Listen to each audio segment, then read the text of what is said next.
This is Mona Ellis. I am your H-Town therapist. This is my podcast, and welcome aboard. We're going to talk about anxiety today. Are you just tired? Are you just tired? Like, are these people around you triggering your anxiety? I hear that a lot. Um, First of all, you have to make sure that you're in control of your emotions and they're not. That's the most important thing.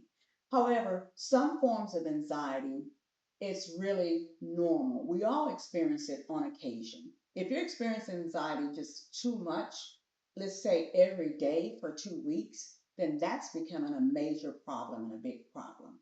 The most important thing for you to know about anxiety is that it's a part of your defense mechanisms. It's your brain telling you that something is wrong, right? Or it's your brain telling you there's something that you need to do, or you may not need to do. Okay. And so it's excessive worrying, okay, about what could or could not be happening. And what I always say is that I can only do my best. I can only do what I am capable of doing, right? Some things are outside of your control.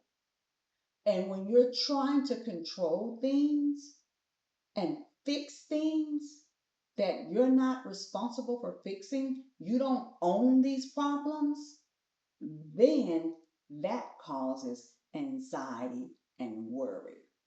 Okay. Um, and there's so many different examples. If you want to put them in the comments, you can talk about them and say, hey, what about this situation or that situation? You know, one of the things that really um, bothers me is when people are in relationships and they want to control where their partner goes and what their partner does. And when that partner walks out that door, you begin to worry. That's causes anxiety, right? Also, children. We want so much for our children. We want to tell them what to do, how to do it, when to do it. But once they become a certain age, we begin to lose this control and they begin to make decisions and choices for themselves. That causes anxiety when we have to be able to let go of some of that control.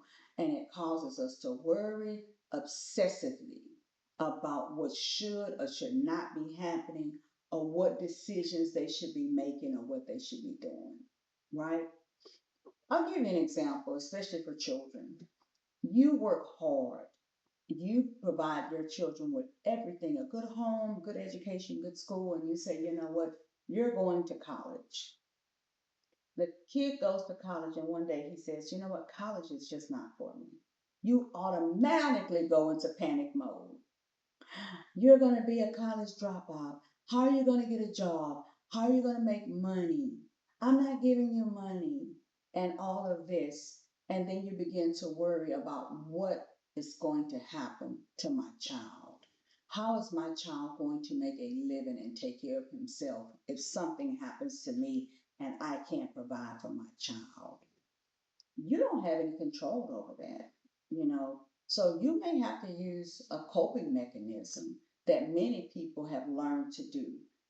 That is called let them and let go and let God and pray and hope and have faith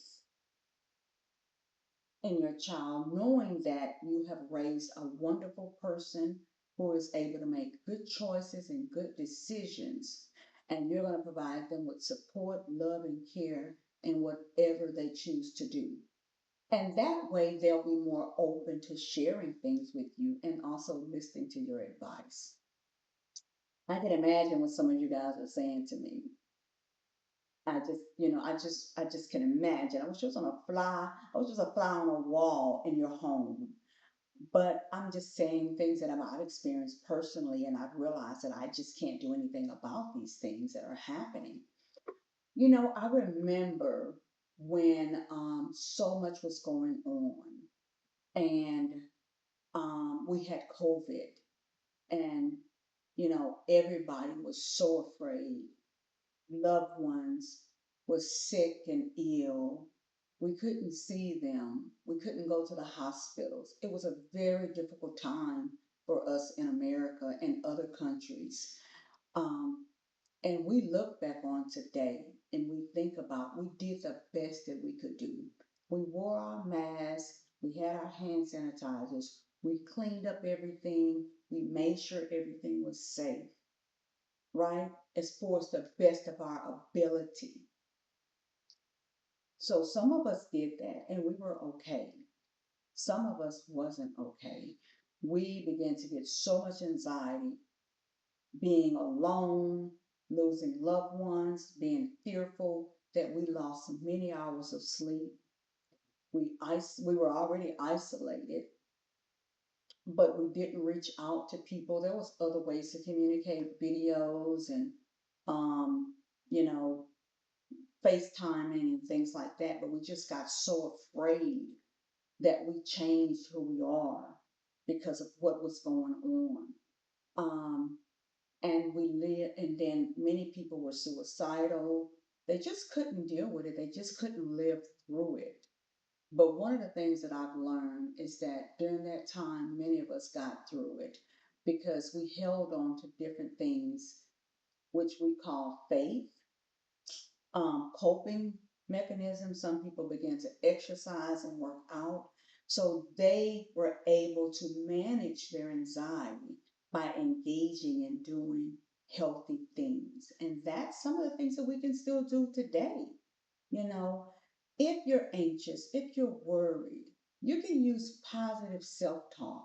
Positive self talk. If you have a negative thought that comes in your head, there's a procedure called the stop thought process. You can stop that negative thought, replace it with something more positive, or something more hopeful.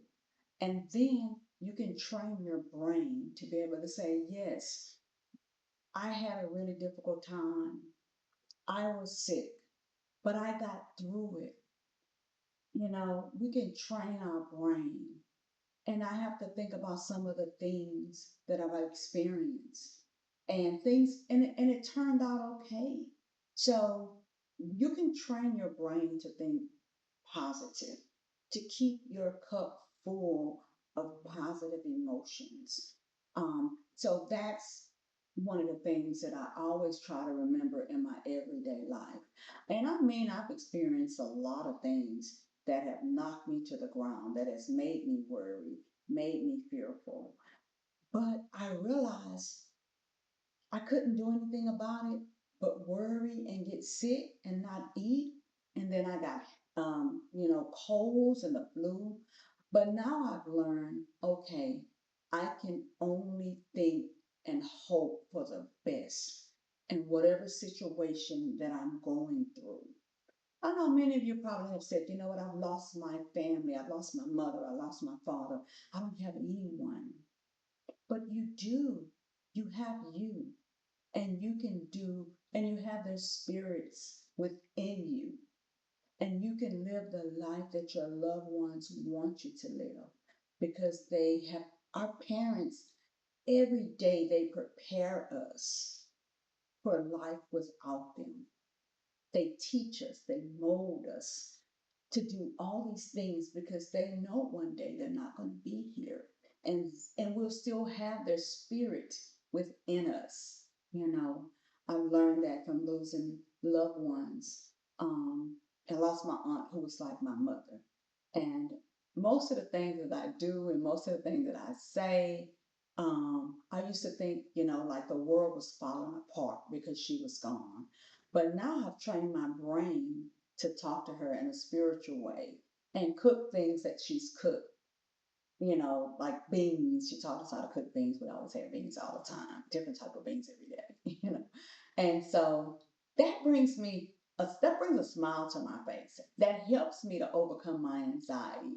and my sadness and my grief and loss just when I think about cooking beans, you know, because we used to laugh and joke so much. So I think of all the good memories.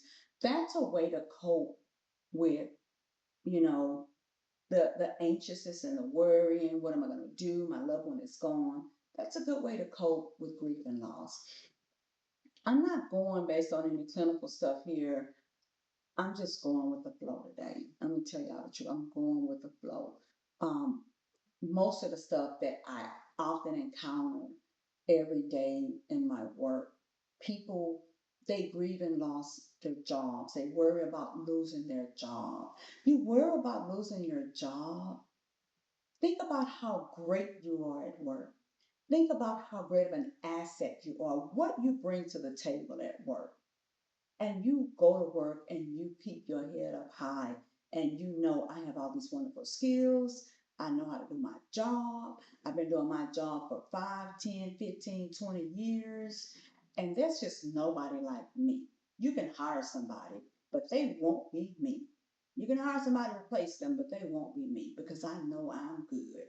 You know, that's a great way to think at work. No, you're not being, what do they call that? Um, conceited. You're knowing your value. You know what you bring to the table at work. And because of that, just like I got this job, I can get another job. So I'm not going to worry about that. I'm not going to be anxious about that. I'm not going to be intimidated at work about unrealistic expectations that I know nobody can do, but my employer is putting this on me, right? I'm going to go to work. I'm going to give it 100%. I'm going to do my job and I'm going to have a great life. And I'm not going to worry about losing my job. Oh, Miss Mona, that's easier said than done because I got bills. But how is worrying going to change that? How's it going to change a supervisor that doesn't have empathy, that doesn't value anybody, and come to work and everybody's shaking and scared when the supervisor walk in the door? How's it going to change anything? You can be relaxed, you can be comfortable within your own skin, knowing that what you bring to the table, you've been to school, you've earned your way, you've gotten your degrees, or you've gotten your technical skills, or you've been to training, or whatever you need to do to get that job done 100%, and you give it 100%, and you're doing your best. So, a lot of times, I've lost jobs when I did a good job. I lost jobs, I got laid off, but I also learned that I had the confidence in me to be able to go out there and get me another job where I can show up and make a living and they be happy and pleased with it. My employer also be more appreciative of me. I've left jobs where I've been in fear when I've done a good job. Workplace bullying, supervisor intimidating, and hostile work environments. And so when I've had a job where people appreciate me, who I am, and what I bring to the table. Everybody deserves that. You know, every company should want that. And sometimes maybe you're not just an employee. Maybe you're better off being a leader, a supervisor, a team lead, whatever, because of what you bring to the table. Maybe you're intimidating to other people. So you have these skills and tools and knowledge, and you should not let anybody discredit what you're worth. And that reduces anxiety when you're confident about what you can do and who you are. You know, also in relationships, when people are dating, they have anxiety and worry. If I say this, if I do that, if I don't do this, if I don't go along, I'm pressured, they're not going to like me. So what? If you do something good and you have values and you have skills and they don't appreciate that, then they don't deserve to have you. I mean, what kind of skills can you have in a relationship? You can have some great skills. You have communication skills.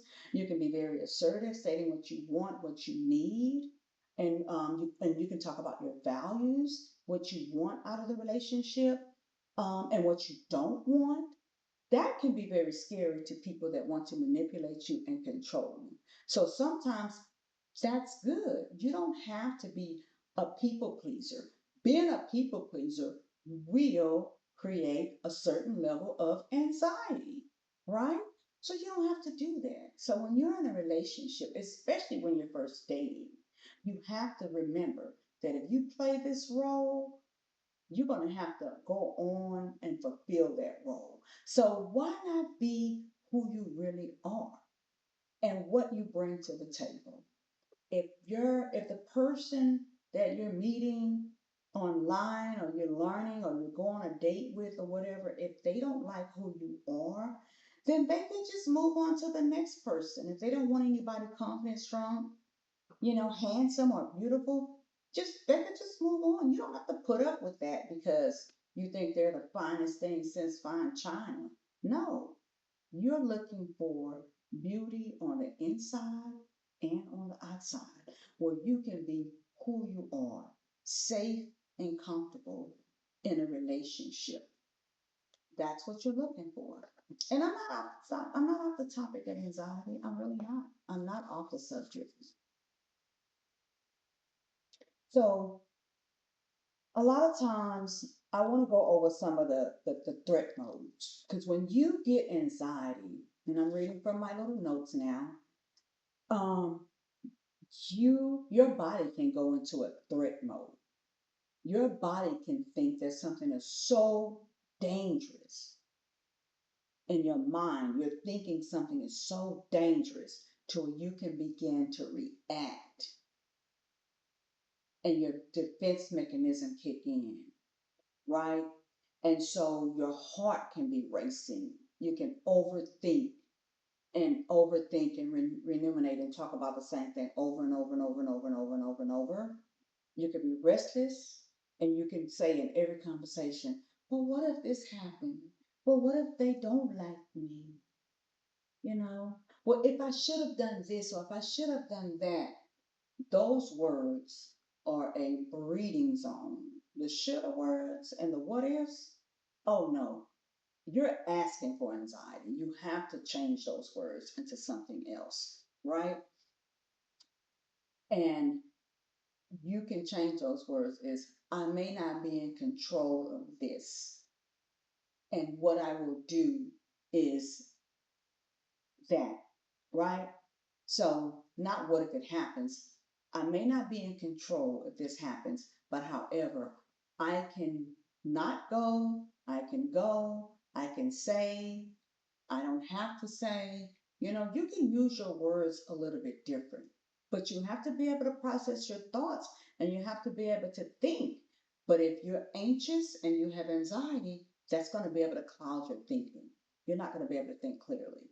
And because of that, many people don't make very good decisions. So sometimes the best thing that you can do is breathe, literally breathe. Um, and then think in a spiritual way. Think about what you want, what you need, what you'd like to happen, and what can happen, right? And take you some deep breaths and process your thoughts so that you can be able to think clearly. And, you know, take a time out, right? Just take a time out. If you're in a situation where people are fussing, yelling, talking, in a hostile manner, argumentative, take a time out. That's going to increase your anxiety. And the next thing you know, ain't no telling what's going to happen after that. Once you get in that fight or flight mode, either you're going to run and you're going to stand there and fight, and you're going to do something you wish you wouldn't have done. So those are some good ways that you can kind of stop, take some time out, breathe, and think clearly about what you should or should not do at that particular time, right? Um, and just remember, if your anxiety is frequent and it's happening all the time and it's happening more than 2 weeks, if it's 2 weeks, something is going on, you can have a life transition, a life changing event. That's going to cause anxiety. You might just have to go to a therapist and do some talk therapy or some CBT therapy or some dialectical behavior therapy Or you may have to go to your medical doctor and say, hey, this is how I'm feeling. Is there any kind of medication I can take? Because once you use too much of the adrenaline and the cortisol, adrenaline and the stress hormones, then your brain is not able to process or balance out that serotonin, which is that feel good hormone that you need to be able to think, relax, stay calm, and focus, right? So what happens when you go to the doctor and everybody's like, I don't want to get on medication. I don't want to take any medication. I'm not crazy, blah, blah, blah. No, they're going to give you some medicine to be able to increase the serotonin in your brain so that you can balance out, and that keeps you calm and you're able to make good decisions and good thoughts because you're calm and you're happy. Now, there's other ways you can do this too. You can exercise, you can work out, you can go for spiritual walks. Oh, Miss Mona, what is a spiritual walk?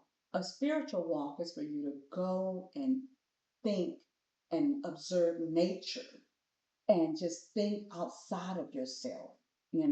And I'll be honest, when I go to a spiritual walk, I normally look at all the things that I love, birds and butterflies, different color birds. I talk to God. So I just tap into my spirituality when I do a spiritual walk. You can go sit by, there's a lot of neighborhoods with a lot of ponds in them. You can go sit by a pond and you can relax by the pond. That's something that you can really do to kind of help you out as well. I know this is one of my longer videos, but it's just so good because so many people have anxiety, and so many things cause anxiety. And last to least, what I want to tell you about, in order for you to be able to understand what's going on and why you're having anxiety, you must be able to tune in to your emotions and your triggers. Like, what is the trigger? What is causing me? Why is this happening? An emotional trigger can be a thought that derives from your own brain. You know, just say, for example, you've been traumatized or something has happened. This is where we get post traumatic stress disorder or PTSD. Many people with PTSD experience emotional triggers, something that has happened to them that is very traumatic in the past. All of a sudden, they get the thought, and the thought triggers the emotion. And they they have to use coping skills in order to not go into that panic mode. And so, for example, you've been in the military, you've been at war, and you heard a lot of gunshots and bombs, and things go off in the air. You've seen a lot of people hurt. You may have had a partner that got hurt. And so it's the 4th of July, and you hear this noise, and you get triggered, right? Now you have to go into understanding where this trigger is coming from, where this emotion is coming from, because you have this memory. And now you have to say to yourself and breathe in and out and stop your thoughts and say, you know what? I am not at war. I am safe. You know, I am safe. These are fireworks. I am safe. What am I going to do? I'm going to close the door so I don't have to listen. I might have to put my headphones on so I can hear some soft, calming classical music or some soft tone music or music that I enjoy to be able to help me to overcome this anxious feeling inside as a result of what I'm thinking or what's happening or my dreams. So that's an example of an emotional trigger that could cause you to go into anxious mode. I hope this is helpful. If there's anything that you need me to talk about, I did get a request to talk about anxiety, and I fulfilled that request, and I'm sure you know who you are. And so I do, you can reach me on my website. Remember, this is not a therapy session. I am not your therapist, okay? But if you'd like a session, I'm at www.monatherapy.com. There's a phone number on there.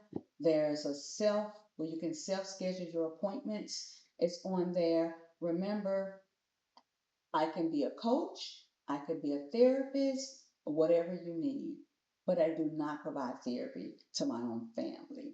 All right? So we can't do it. I don't provide coaching to my own family. That's why I like doing these videos. All right. I see you guys at the next episode. Have a wonderful day and remember to take care of yourself.